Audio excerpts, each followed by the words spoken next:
Welcome to Classic Car Cave if you're a subscriber or just new to the channel. So I'm going over the things that have to be done on the E-Type. Unfortunately, with what's been going on this year, there's been very few club meetings for everybody. So the Jaguar has not been registered this year, the E-Type, and it's been over a year sat in the garage. So I finished up doing the shims for the valve clearances, and the car's running much nicer now. Still a little bit of a tick off the timing chain, which I can adjust. It has a top adjustment on it, but I'm going to be going through what I have to do to recommission it for next year. There are quite a few jobs to do on the suspension, on the rear and the front. The biggest job is on the front to reset the torsion bars. So I hope you follow it, and I hope you'll follow us and see how we get on with changing this suspension around. I hope you enjoy the video.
See how the car looks underneath.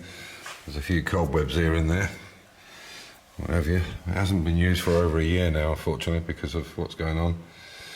But there's a few jobs that need to be done. It's done around about 8,000 kilometres, maybe 8,500 kilometres since I finished the car, since I completely restored it from a wreck, over a period of about 3 years, because I only worked on it in the winter, and we have quite a bit of work to do around the house and the gardens and so on. We were doing a lot of building, so I only worked on it over 3 or 4 months over winters. So about 12 months it was completely, probably about 12 full months I worked on it. Anyway, just to show you where I'm up to, so you can see here on this radius arm bar, you can see how that rubber's perishing there, and this was something that was picked up on the last test, so that's got to be done, and it's exactly the same on the other side. It's very easy job to do. So it's not. The only problem with this is you can't get this bolt out without taking this rear carrier off, because the bolt has to come out through there. So that carrier has to come off. It's one of those situations where, you know, it is what it is. The bolt's got a. Oh, there's a nice spider there. Look. So there's a bolt, but it's actually inside a kind of blind hole, and I'll show you that when we get around to doing it, but that's the job I've got to do, and it's both sides. So the next big one, the main job to do, is, I'll show you now. So this piece you're looking at here, which goes across from side to side, is called a reaction plate, and you may be able to see there these cams with flats on them. It's very difficult to see this one on this side because of the exhaust, but I'll show you from the other side on here so you can see what I'm talking about.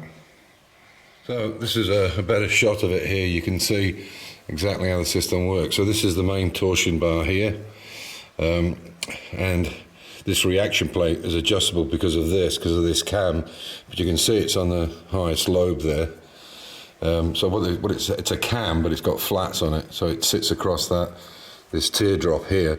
So obviously the higher up it is, the higher the teardrop is, the more ride height you're going to get, and the further down the arm is, obviously less torsion, it's going to be lower. Unfortunately that's at its highest there, so that means that what I have to do now is actually take this torsion bar out and change the splines and put this adjustable reaction plate cam on the lowest point, so then I can then move it up if it's not absolutely spot on. So that's the way the system works. In the original cars in 66, and this is a 66 E-type OTS, the reaction plate's solid, it's one piece, and somebody came out with this idea, which is quite clever.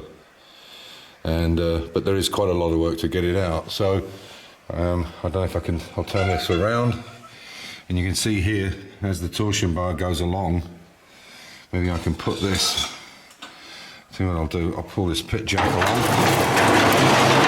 and I can show you this better.